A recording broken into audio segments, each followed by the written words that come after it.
Average condition of rain, climate क्या है कि average condition of rain, temperature and moisture for over more than 35 years in any is known as climate. देखो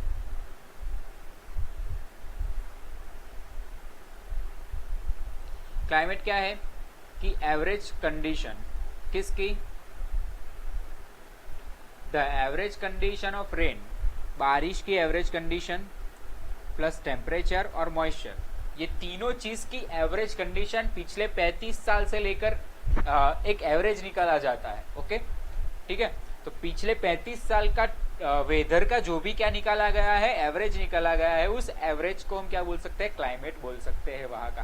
क्योंकि 35 सालों में हमें पता चल जाता है कि इस पर्टिकुलर रीजन में इतने टाइम तक ठंडी रहती है, इतनी ठंडी रहती है, इतनी बारिश गिरती रहती है। ठीक है, तो पर्टिकुलर क्या निकल के आ जाएगा, एक क्लाइमेट का डेटा निकल के आ जाएगा कि यहाँ पर इतने सेंटीमीटर बारिश होती है, इतने टेम्परेचर तक गर्मी रहती है, इतने टेम्परेचर तक ठंडी रहती है, फिर हवा में इस मौसम में इतना मॉइस्चर रहता है, हवा में इस मौसम में इतना मॉइस्चर रहता है। तो वो सारी चीजें पिछले 35 सालों की जो एवरेज निकाल के आज आप देखोगे तो वो चीज क्या कहलाएगी, उस पर्टिकुलर रीजन की क्लाइमेट कहलाएगा। ओके चलो देखो अभी यहाँ पर सीन दिखाए गए हैं ग्रीन हाउस इफेक्ट के। ठीक है, देखो बर्फ क्या हो रही है, टेम्परेचर बढ़ने की वजह से बर्फ जो पोल्स में है, ओके साउथ पोल्स में या फिर जहां पर भी आप देख लो, तो जहां पर भी ये बर्फ है तो बर्फ क्या होने लगी है, पिघलने लगी है। ओके, तो पिघलने की वजह से समुद्र में पानी का जो लेवल है वो क्या होता जा रहा है, बढ़ता जा रहा है। वो अच्छी बात नहीं है, क्योंकि उसकी वजह से सुनामी भी आ सकती है और बाढ़ भी आ सकती है किसी किसी जगह। क्योंकि अगर लेवल बढ़ गया समुद्र के पानी का तो पानी कहाँ जाएगा अभी। ओके, तो यहाँ पर ग्लोबल वार्मिंग की वजह से जो भी टेम्परेचर बढ़ रहा है उसकी वजह से ये जो जंगल है वो जंगल भी कैसा हो गया है, सूख गया है। ओके, अभी ग्रीन हाउस फार्मिंग के बारे में पढ़ते हैं कि countries with a cold climate receives less heat from the sun. देखो अभी जो भी कोल्ड क्लाइमेट वाली कंट्री है ना, जैसे कि हमने रशिया देखा, रशिया में -20 डिग्री सेल्सियस होता है। तो फिर नॉर्वे देखा, नॉर्वे में -40 डिग्री सेल्सियस टेम्परेचर होता है। ओके, कोल्ड होता है इतना सारा, तो वहां पर गर्मी क्या हो जाती होगी, सन की हीट जो जाती होगी वो कम जाती होगी। And this hampers the growth of plants and vegetables, and hence arrangement are made to accumulate adequate heat from the sun, and the roof is made of either glass or cloth to allow the sun rays to penetrate and sustain the heat inside the building, and this practice is known as the greenhouse farming। देखो green house farming क्या होता है कि यहाँ पर आप देख रहे होंगे तो क्या लगाया गया है कि जो भी हीट आती है ना, किसकी, सन की। अभी आप ठंडी जगह देखने को जाओगे तो ठंडी जगह में भी लोगों को खाना तो चाहिए ना, ठीक है, खाना पीना तो चाहिए, प्लांट्स उनको भी ग्रो करना चाहिए, वेजिटेबल्स वहां पे भी लगने चाहिए। तो उसके लिए वहां के लोग क्या करते हैं कि वहां पे सन निकलता है, बट सन की गर्मी इतनी ज्यादा नहीं होती है वहां पर। ठीक है, वहां पर ठंडी ज्यादा होती है, उसके कंपेयर में गर्मी कम होती है। तो वो लोग क्या करते हैं, एक ऐसा हाउस बना देते हैं। ठीक है, आपने देखा होगा ग्रीन हाउस। तो ग्रीन हाउस क्या करता है कि जब भी दिन के दौरान ये जो हीट है वो कहाँ पे एंटर होगी, इस घर में एंटर होगी। ठीक है, इस जो हमने ग्रीन हाउस बनाया है उस ग्रीन हाउस में क्या होगी, एंटर होगी। देखो यहाँ पर ग्लास लगाया गया है या फिर वुड क्लोथ भी आप लगा सकते हो। ओके, और क्लोथ और ग्लास क्या करता है, सनलाइट को एब्जॉर्ब करता है अपने अंदर। ठीक है, और मतलब कि अपने में से पास होने देता है। ओके, और कहाँ पर बेचता है, इसके अंदर, इस हाउस के अंदर जो भी प्लांट्स लगाए गए हैं वहां तक पहुंचाने का काम कौन करता है, ये ग्लास लगाया हुआ है वो, या फिर कापड़ जो भी क्लोथ लगाए हुए होते हैं वो क्या करते हैं, उनको अलाउ करते हैं अपने अंदर से पार होने का। ठीक है, मतलब कि अपने अंदर से बाहर निकलने का। देखो आप ग्लास रखोगे तो ग्लास के अंदर से सनलाइट क्या हो सकता है, पास हो सकता है। ओके, तो जब भी ये सनलाइट अंदर जाएगा ना, तो अंदर ये फार्म हाउस का, ग्रीन हाउस का क्या हो जाएगा, टेम्परेचर बढ़ जाएगा। और ये जो गर्मी बढ़ रही है ना ग्रीन हाउस में, तो ग्रीन हाउस में जो भी गर्मी बढ़ रही है वो बाहर नहीं निकलती है अब, ओके, वो अंदर की अंदर ही रहती है। और उसकी वजह से जो वेजिटेबल को जितनी गर्मी चाहिए होती है, जितनी हीट चाहिए होती है, उतनी हीट उसको अच्छे से मिल पाती है। और रात के टाइम पे भी ये गर्मी बाहर निकलती नहीं है, ओके। तो इसकी वजह से वहाँ का टेम्परेचर कुछ मेंटेन किया जाता है, ठीक है, बढ़ाया जाता है इस तरह से। तो हमारे अर्थ पे भी कुछ ऐसा ही हो रहा है।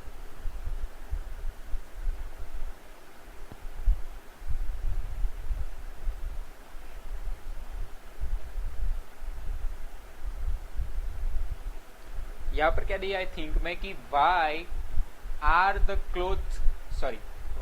Doors and windows made of glass in countries that have cold climate. अभी बोल रहे हैं कि कोल्ड क्लाइमेट वाली जो कंट्री है वहां पे लोग ग्लास के डोर या फिर ग्लास की विंडो क्यों रखते हैं, क्योंकि वहां पर से टेम्परेचर जो सनलाइट है वो सनलाइट अंदर आ सके, ठीक है, अच्छे से उस घर में टेम्परेचर थोड़ा सा क्या वार्म रहे, ओके, थोड़ी सी गर्मी उनको भी मिलती रहे और गर्मी बाहर ना निकले, इस तरह से उसका सेटअप किया जाता है कि ग्लास के विंडोज और ग्लास के डोर बनाए जाते हैं।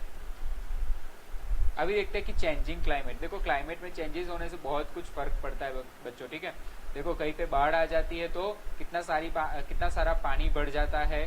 फिर ये जंगलों में देख रहे हो आप, ये जो ग्लेशियर्स है वो पिघल रहे हैं। किसी जगह पे टेम्परेचर बढ़ जाने की वजह से बारिश नहीं हो रही तो जमीन सूख जा रही है, ओके। फिर पेड़ पौधे भी सूख जा रहे हैं। कभी कहीं पे ज्यादा बारिश होगी तो वहां पे फसलें बिगड़ रही है, ओके। तो ये सारी जो चीजें हैं वो चीजें किसकी वजह से होती है, क्लाइमेट के चेंज होने की वजह से होती है।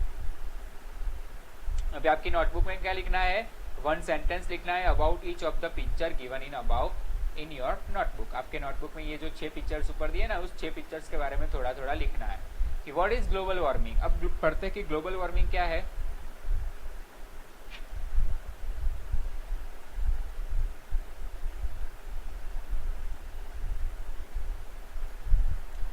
Global warming refers to an unequal and continual rise in the average temperature of Earth's climate system due to greenhouse gases। देखो अभी ग्लोबल वार्मिंग एक ऐसी इफेक्ट है जो अर्थ पर के टेम्परेचर, एवरेज टेम्परेचर में क्या करती है, बढ़ावा करती है, बढ़ाती है, राइज करती है, राइज अप करती है, ठीक है।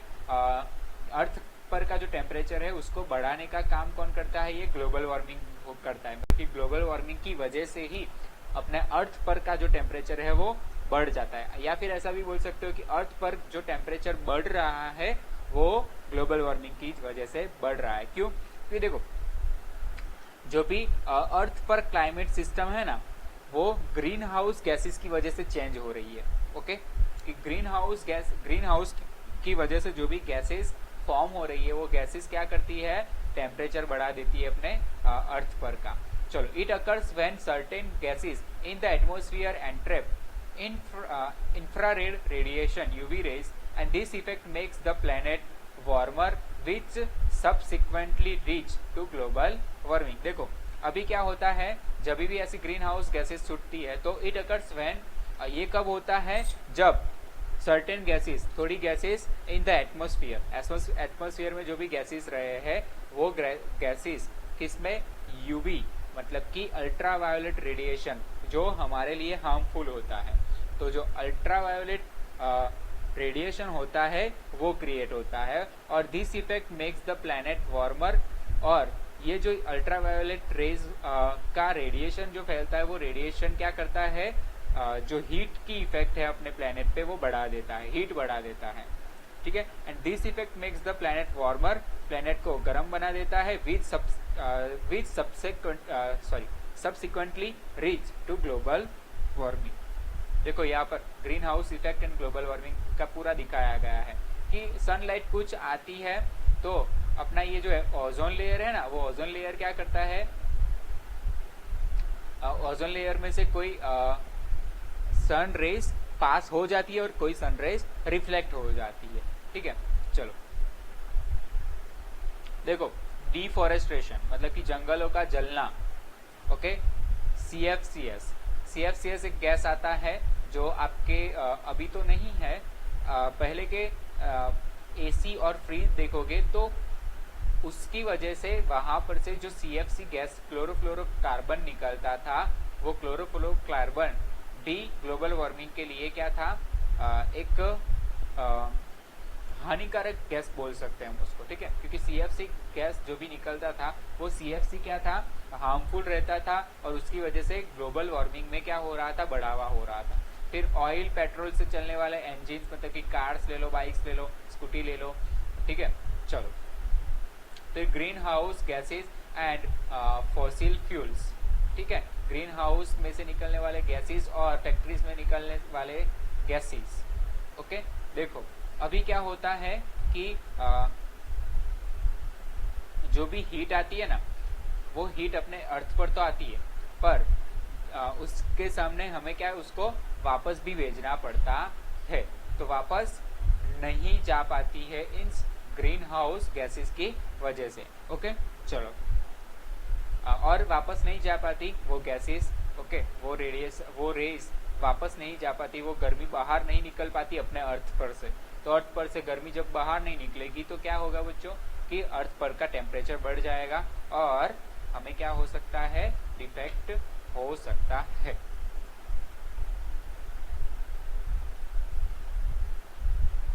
देखो यहाँ पर न्यूज दिया गया है एक न्यूज़पेपर में से कि average increase of 5 degree Celsius in the temperature in West Europe, heat experience 14 degree Celsius temperature in Darjeeling reach to maximum of 28 degree Celsius. ठीक है, 2009 की बात है कि एक बार न्यूज़पेपर में ऐसा है कि average increase of 5 degree Celsius, जब 5 डिग्री सेल्सियस जितना टेम्परेचर बढ़ा, इंक्रीज हुआ in the temperature in West Europe में 5 डिग्री जितना सेल्सियस, 5 डिग्री सेल्सियस जितना टेम्परेचर बढ़ा तो हीट का एक्सपीरियंस हुआ। ठीक है, तो उनको क्या किसका एक्सपीरियंस हुआ कि गर्मी बढ़ी, ऐसा एक्सपीरियंस हुआ। और 14 degree Celsius temperature in Darjeeling reach to maximum of 28 degree Celsius, और 40 डिग्री सेल्सियस टेम्परेचर दार्जिलिंग में क्या हुआ, पाया गया, और मैक्सिमम टेम्परेचर कितना होता है वहां पे 28 डिग्री सेल्सियस। फिर डेजर्ट में क्या होने लगा, स्नोफॉल होने लगा। देखो डेजर्ट मतलब कि जहां पर रन था वहां पर बर्फ गिरने लगी। Mumbai receive 942 ml rain in one day. ठीक है, 2005 की बात। फिर इंक्रीजिंग टेम्परेचर इन ऑस्ट्रेलिया में टेम्परेचर बढ़ने लगा। फिर संडरबन इज सबमर्जिंग। फिर reduction of 5 kilometre in Khumbu snow river of Nepal. देखो स्नो की रिवर देखने को मिली नेपाल में। फिर खुम्पू में 5 किलोमीटर का रिडक्शन होने लगा। फिर ice cap of the size of 3250 square kilometre melts with इन फिर 35 डेज इन एंटार्क्टिका। देखो कितना बड़ा एरिया है, 3250 किलोमीटर स्क्वायर। ओके, बहुत सारा एरिया कहलाता है। इतना बड़ा जो बर्फ का टुकड़ा था वो पिघल गया पूरे 35 दिन में। और sources of river are drying up, और अभी जो रिवर्स थी वो रिवर्स क्या होने लगी, सूखने लगी। ये सारी क्या थी, न्यूज थे न्यूज़पेपर में से। ओके, चलो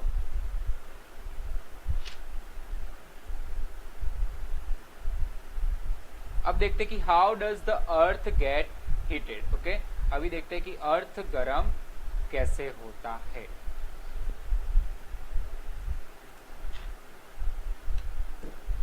The greenhouse gases like carbon dioxide, methane, nitrous oxide, chlorofluorocarbon, and halocarbons play an active role in the greenhouse effect, and the increase in the proportion of the gases leads to the problem of global warming and climate change। देखो जो भी green house gases है ना, जैसे कि carbon dioxide, methane, nitrous oxide, chlorofluorocarbon CFC और halocarbon, वो important role निभाते हैं ग्रीन हाउस इफेक्ट बढ़ाने के लिए। ठीक है, इन सब के पीछे, ग्रीन हाउस इफेक्ट बढ़ाने के पीछे सब जिसका हाथ है वो ये सारे गैसेस हैं।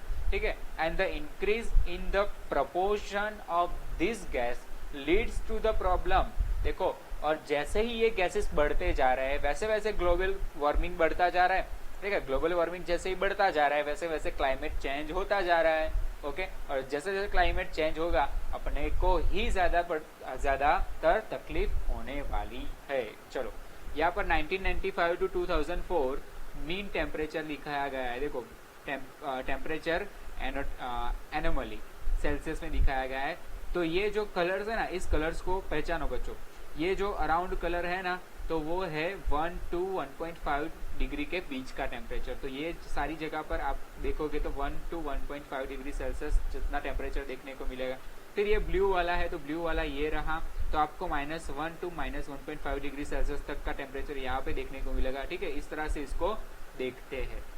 चलो, increase in the temperature by 0.6 degree Celsius in the last 100 year. पिछले 100 साल की बात करें तो अर्थ पर 0.6 डिग्री सेल्सियस टेम्परेचर क्या होने लगा है, बढ़ने लगा है। देखो, each person in the world release 4.5 metric ton of CO2। जो भी पर्सन है वो पूरे वर्ल्ड में अगर आप देखने जाओगे तो 4.5 मेट्रिक टन का CO2, जितना CO2 वो रिलीज करता है। हम करते हैं ना इनहेलेशन और एक्सेलेशन। इनहेलेशन में हम ऑक्सीजन लेते हैं और एक्सेलेशन में कार्बन डाइऑक्साइड को बाहर निकालते हैं। तो कार्बन डाइऑक्साइड हम कितना बाहर निकालते हैं, 4.5 मेट्रिक टन जितना अपने पूरे जीवन के दौरान। अभी देखो, कार्बन डाइऑक्साइड 64% है, CO2, क्लोरोफ्लोरोकार्बन 65%, मीथेन 10% और हेलोकार्बन 0.5%। तो ये सारे गैसेस किसके हैं, ग्लोबल वार्मिंग बढ़ाने के पीछे जो नाम आता है जिस गैस का, वो सारे गैसेस के नाम यहाँ पर दिखाए गए, ओके। चलो, 100 years ago, the amount of CO2 was 275 ppm. Today is 350 ppm. कितना सारा बढ़ गया, ठीक है। पूरा 75 ppm हमारे अर्थ पर CO2 बढ़ गया, ओके। ppm का मीनिंग होता है part per million. For example 280 ppm is equal to 0.28%।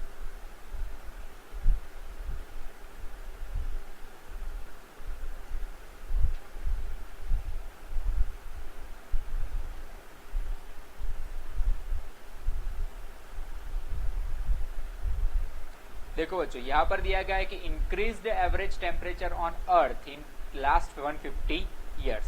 देखो, ये जो लाइन है ना, ये लाइन क्या दिखाती है, एनुअल एवरेज, और ये जो लाइन है वो 5 ईयर्स का एवरेज दिखाती है।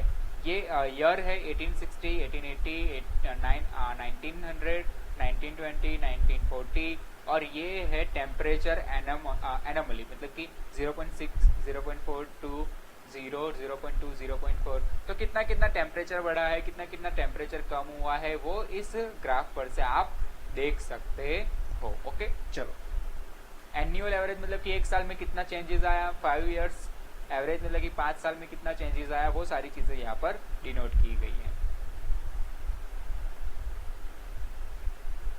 चलो, study the table and given about and state how much are we responsible in adding to temperature of the earth।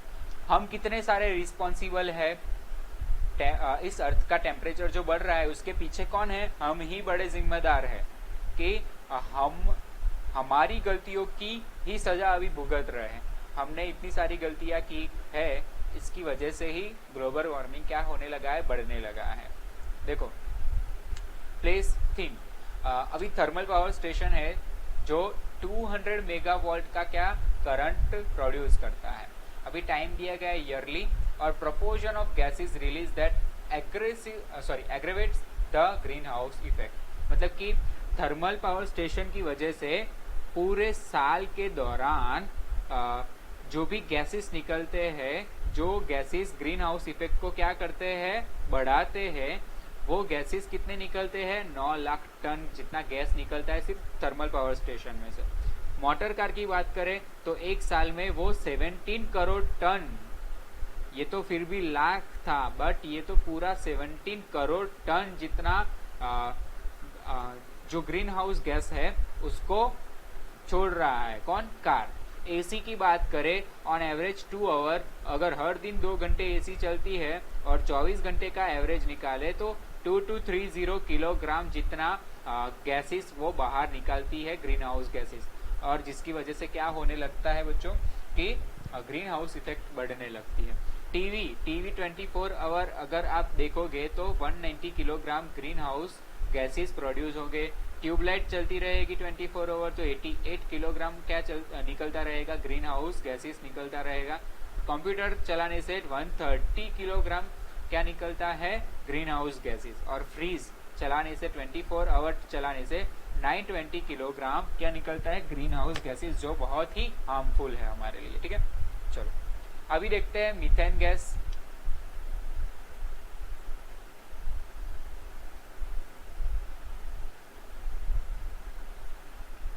चलो मीथेन गैस है, मीथेन गैस से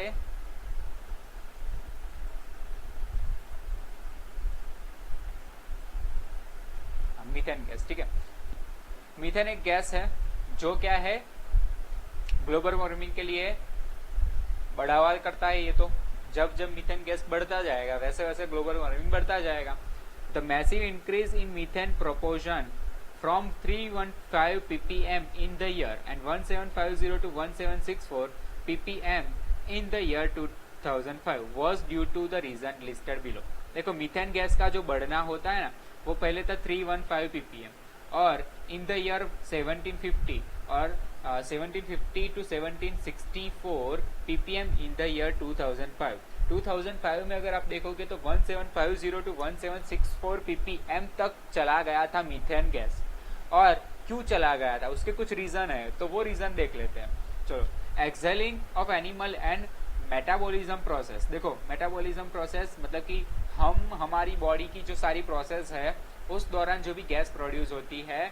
और कोई देखो एक्सेलिंग करता है कोई एनिमल्स, ठीक है, हम एनिमल्स है तो एनिमल्स हम क्या करते हैं, एक्सेलिंग करते हैं ना, जो कार्बन डाइऑक्साइड बाहर निकालते हैं, ठीक है, उसके साथ साथ मीथेन भी बाहर निकालते हैं। और दूसरी एक बात मैं बता दूं कि अगर आपको कोई एनिमल मरा हुआ देखे, ठीक है, डेड एनिमल किसी ने देखा होगा, ठीक है, तो डेड एनिमल अगर वो उसको जमीन में नहीं डाटा गया, ठीक है, डिग नहीं किया गया, तो अगर वो खुला खुला एटमॉस्फेयर में क्या करता रहेगा, मीथेन गैस छोड़ता रहेगा, ठीक है। और उसकी वजह से ही आपको गंदी स्मेल आती है। जब भी कोई एनिमल मर जाता है, आपने देखा होगा कहीं पे, तो चूहा मर गया हो सपोज की, तो उस चूहा को आप वहां जमीन पे डाल दो, ठीक है, तो 2-3 दिन बाद क्या आने लगेगी, उसमें से खराब स्मेल आने लगेगी। और वो खराब स्मेल ही क्या है, मीथेन गैस, ठीक है, वो मीथेन गैस की स्मेल है, उसमें से मीथेन गैस प्रोड्यूस होने लगता है। तो रिलीज ऑफ मीथेन कितना होता है, 14 करोड़ टन। फिर पैडी कल्टीवेशन, पैडी का कल्टीवेशन करने से 15 करोड़ टन जितना मीथेन गैस प्रोड्यूस होता है। और decomposition of the biodegradable waste, और बायोडिग्रेडेबल वेस्ट मतलब कि जो भी वेस्ट जिसको हम डीकम्पोज कर सकते हैं, जैसे कि आपके किचन में से निकलने वाला वेस्ट, ओके, फिर ये डेड एनिमल्स, ये सारा एक वेस्ट कहलाएगा। और वो सारा वेस्ट का अगर हम डीकम्पोजिशन करने जाए तो 7 करोड़ टन जितना मीथेन गैस प्रोड्यूस होने लगता है, ठीक है।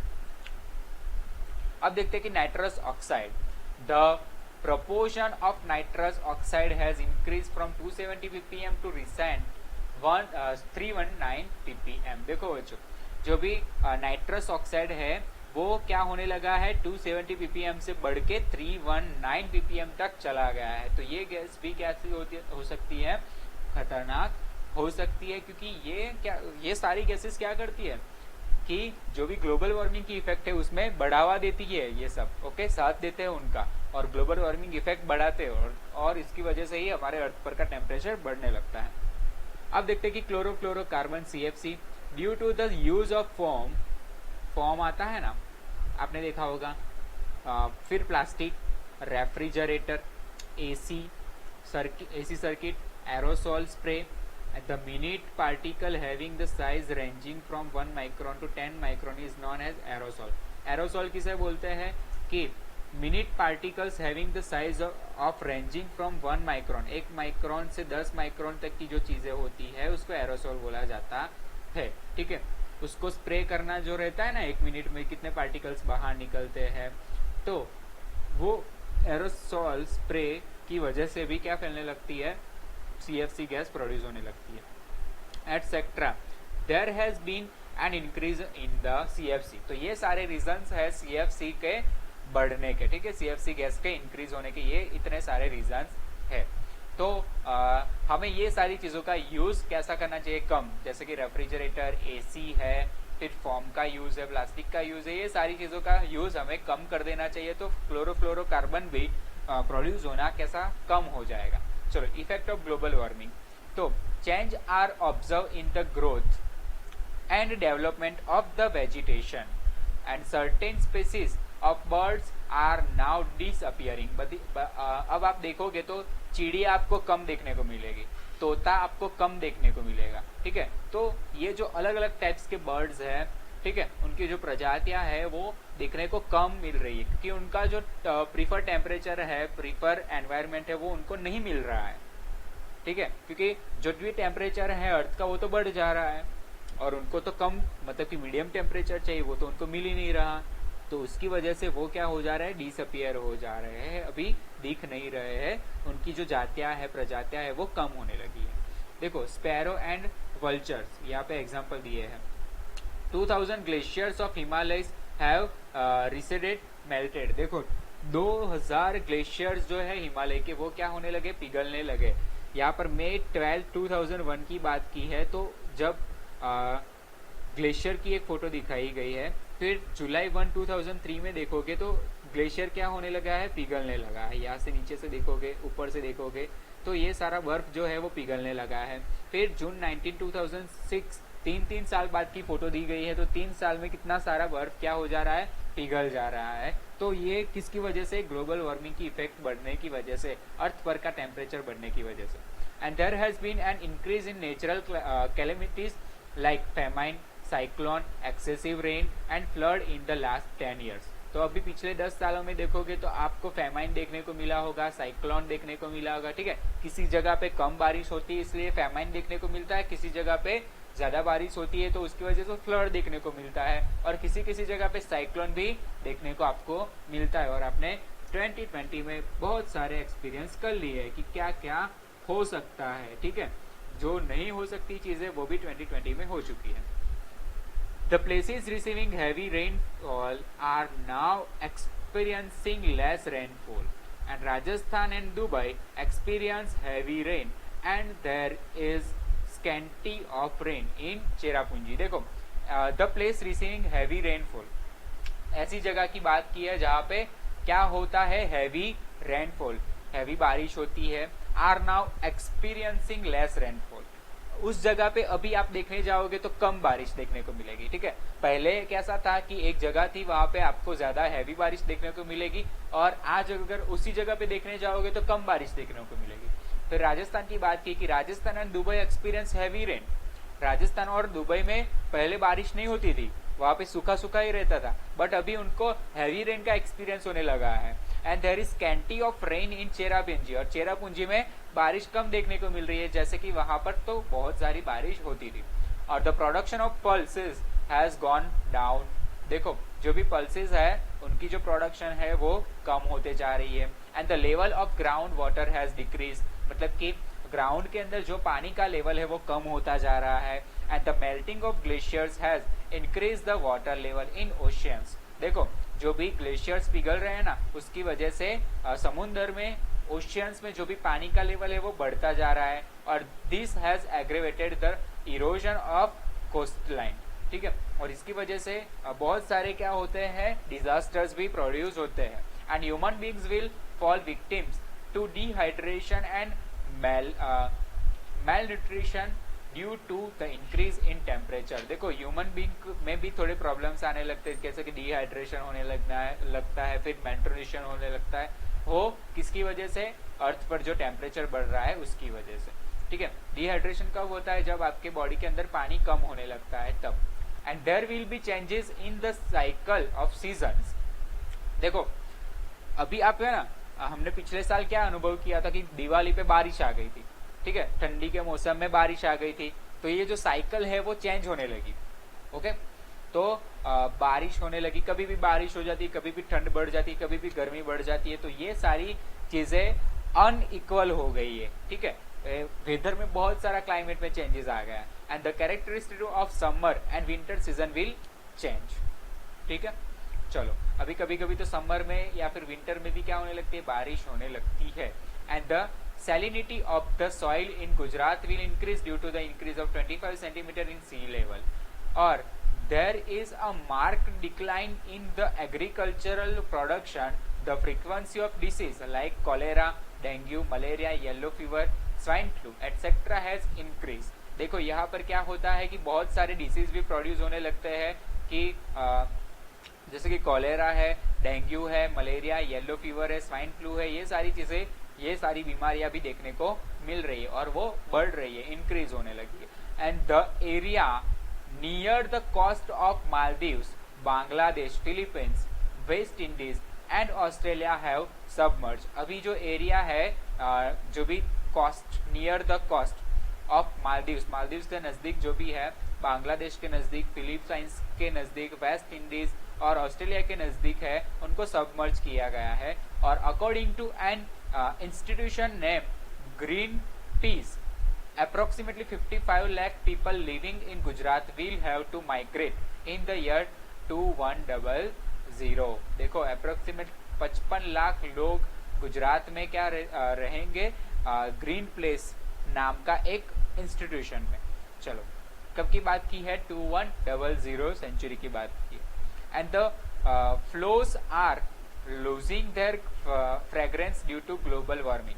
देखो जो भी फ्लावर्स है ना, उनके क्या हो रही है, जो फ्रेग्रेंस आ रही है, जो खुशबू होती है, वो खुशबू कम होती जा रही है। पहले के देखोगे आप फ्लावर्स, तो पहले के फ्लावर्स में से अच्छी से खुशबू आती थी, बट अभी के फ्लावर्स में से इतनी अच्छी से खुशबू नहीं आती। और बीहाइव्स आर डिसअपियरिंग फास्ट, ठीक है। जो भी बीहाइव्स है, मधुमक्खियां है, वो सारी चीजें क्या होने लगी है, जल्दी से गायब होने लगी है।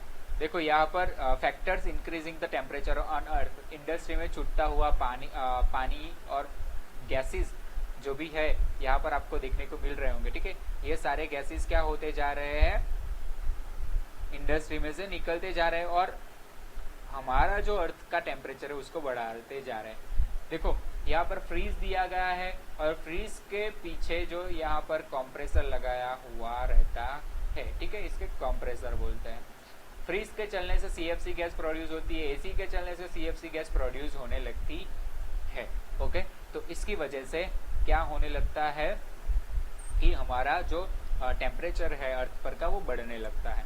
यहाँ पर देखिए अल्ट्रावायोलेट किरण है, ठीक है, अल्ट्रावायोलेट रे है, तो अल्ट्रावायोलेट रे ओजोन लेयर में से पास हो जाती है कुछ, ठीक है, और कुछ पास तो होती है बट इतनी सारी पास नहीं होती, बहुत ही कम पास होती है।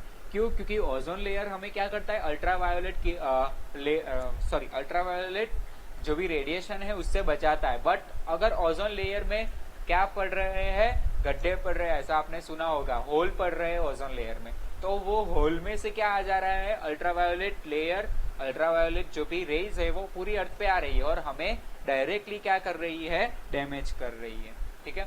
चलो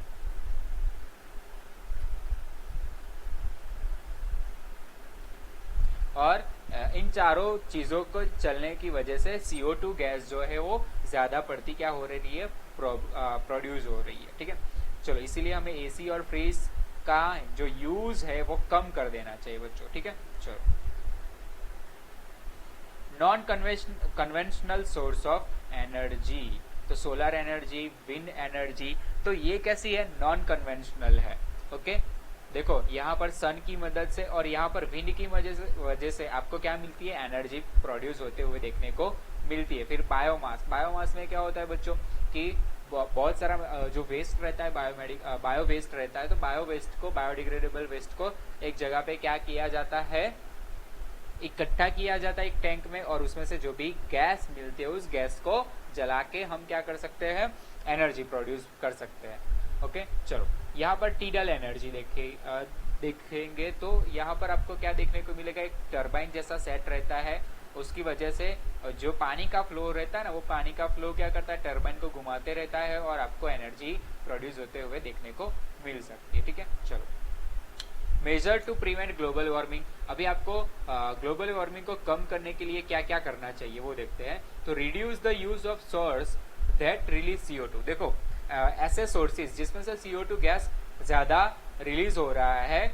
ज्यादा बाहर निकल रहा है, ऐसे गैसेस का यूज कम करना चाहिए। फिर afforestation and conservation of forest should be done. देखो अफॉरेस्टेशन और कंजर्वेशन ऑफ फॉरेस्ट मतलब कि फॉरेस्ट की संरक्षण, फॉरेस्ट का रक्षण होना चाहिए। फिर अफॉरेस्टेशन मतलब कि पेड़ पौधे नए नए लगाने चाहिए और फॉरेस्ट बड़ा करना चाहिए। वो सारी चीजें करेंगे तो क्या होगा कि ग्लोबल वार्मिंग कम होता जाएगा। ओके, जो भी CO2 गैस प्रोड्यूस होने वाली है वो कम होती जाएगी। Growing trees helps to reduce carbon dioxide. देखो कार्बन डाइऑक्साइड का अगर कार्बन डाइऑक्साइड को हमें रिड्यूस करना है, कम करना है, तो ट्रीज को जैसे जैसे ग्रो करते जाएंगे वैसे वैसे ये जो कार्बन डाइऑक्साइड गैसेस है वो कम होता जाएगा। और avoid the use of plastic. Plastic का यूज कम करना चाहिए या फिर नहीं करना चाहिए। Optimum use of manure and pesticides. जो भी पेस्टिसाइड्स और मैन्योर है उसका ऑप्टिमम मतलब कि मिनिमम यूज करना चाहिए।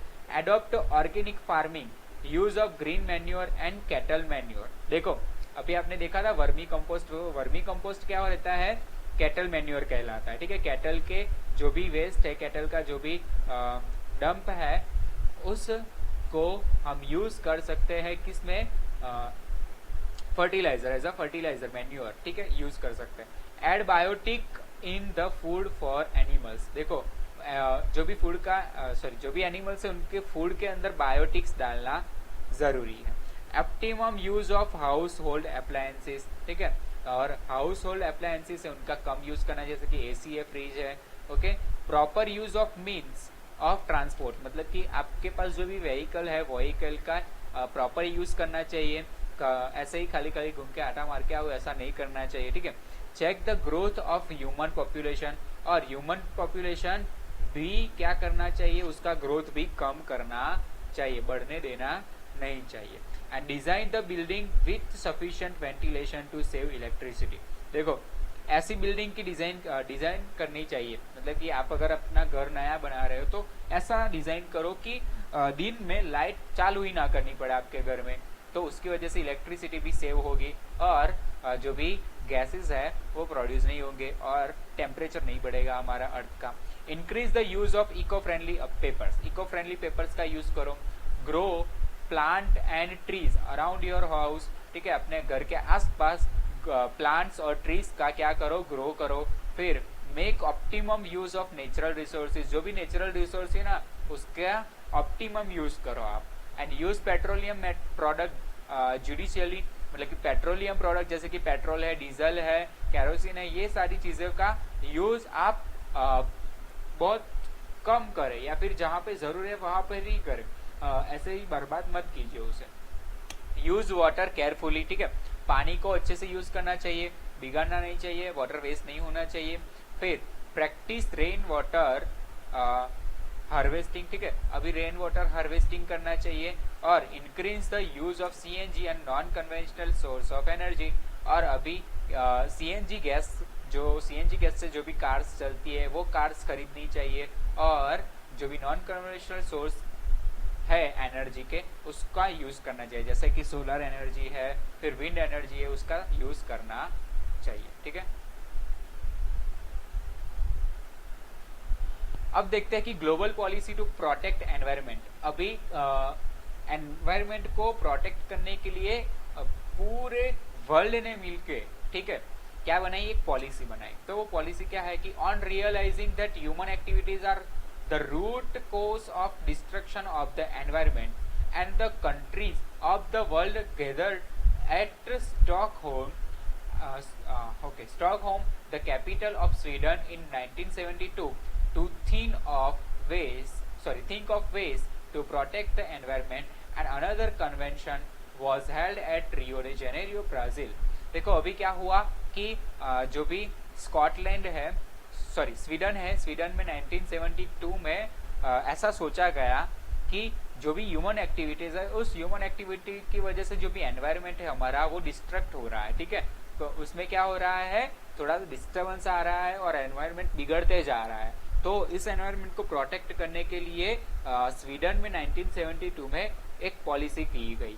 तो वो क्या होती है, बढ़ लेते हैं कि in the meeting held at Copenhagen, ठीक है, कोपेनहेगन में एक मीटिंग हुई, तो capital city of Denmark in the year 2009, ठीक है। कोपेनहेगन जो सिटी है, सॉरी ओके, कोपेनहेगन जो जगह है वो क्या है, डेनमार्क की कैपिटल है, ठीक है। और ईयर 2009 में ये किया गया था टू डिस्कस ग्लोबल वार्मिंग। वहां पे क्या किया गया था, डिस्कशन किया गया था ग्लोबल वार्मिंग पे। And it was observe that the developed nations are not accepting the carbon cut, the technique to reduce the emission of green house gases, and the developing nation were increasing pressure for the reduction of emission of greenhouse gases। देखो अभी क्या हो रहा था कि जो भी green house बढ़ रहा है तो ग्रीन हाउस इफेक्ट की वजह से ग्रीन हाउस गैसेस बढ़ रहे हैं अपने एटमॉस्फेयर में, तो उसको क्या करना चाहिए, कट करना चाहिए, कार्बन कट, मतलब कि कम करना चाहिए वो सारे गैसेस प्रोड्यूस होने से। और it was decided to given an aid of $100 billion for the development of developing nation. अभी वहां पे क्या दिया गया कि $100 बिलियन खर्चे गए इस का डेवलपमेंट करने के लिए कि ये जो भी ग्रीन हाउस गैसेस है वो कम कैसे किया जाए। और in this meeting 59 research paper from 45 countries were presented and through it the leaders of the world were made to think seriously regarding the changing climate. And on an average, a citizen in the world emits 4.5 metric ton carbon dioxide and Indian citizen emits 1.2 metric ton carbon dioxide। देखो अभी यहाँ पर क्या दिखा गया कि 59 research paper रखे गए उस जगह पे जहाँ पर ये डिस्कशन हुआ, और 59 रिसर्च पेपर 45 अलग अलग कंट्री में से आए हुए थे, ओके चलो। और वहाँ पर सोचा गया और दिखाया गया वहाँ पर कि जो भी एवरेज है, हर एक सिटीजन की बात की कि वो average 4.5 metric ton carbon dioxide release करता है। और इंडियन सिटीजन की बात की गई जब, तो सिर्फ Indian citizen 1.2 metric ton carbon dioxide release करता है, ऐसा दिखाया गया। And other developing nations release far lesser and carbon dioxide gases and large amount of concessions should be given for development and more restrictions should be imposed on the countries like the USA, and an average American emits 20.6 metric ton carbon dioxide। देखो अभी अलग अलग country में अलग country में citizens क्या कर रहे थे, अलग अलग वैल्यू में कार्बन डाइऑक्साइड का प्रोडक्शन कर रहे थे, ठीक है। अब हमारी कंट्री में देखने जाएंगे तो 1.2 metric ton carbon dioxide produce होता था, क्योंकि हमारी कंट्री में इतने सारे एसीज फ्रीज नहीं चलते थे। बट अमेरिका और ये सारी जगह पर देखने जाए तो बहुत सारे ऐसी चीजें चलती थी जिसकी वजह से ये जो CFC जैसे गैसेस है, कार्बन डाइऑक्साइड जैसे गैसेस है, वो ज्यादा पड़ते प्रोड्यूस हो रहे थे। तो वहां पर एन एवरेज देखने जाओगे आप तो पर सिटीजन 20.6 मैट्रिक टन जितना कार्बन डाइऑक्साइड रिलीज होता था, तो वो बहुत सारा ज्यादा था। तो इसकी वजह से एक पॉलिसी खड़ी करी गई कि हमें ये सारी चीज़ों का यूज़ कम करना चाहिए, और उसमें जो गैस यूज़ होता है रेफ्रिजरेटर और AC में, वो उसकी जगह कुछ अल्टरनेट गैस यूज़ किया जाए। अभी एमोनिया गैस यूज़ किया जाता है, ओके। तो अभी तो CFC गैस प्रोड्यूस नहीं होता है, ओके बच्चों। तो ये तो कम हो गया, बट उसके सामने बहुत सारी ऐसी चीज़ें हैं जो हमारे ग्लोबल वार्मिंग को अभी भी इफेक्ट कर रही है, ठीक है। तो अभी बच्चों एक्सरसाइज 1 टाइम लिख लेना, फिर मिलते हैं कल, ठीक है। Good bye.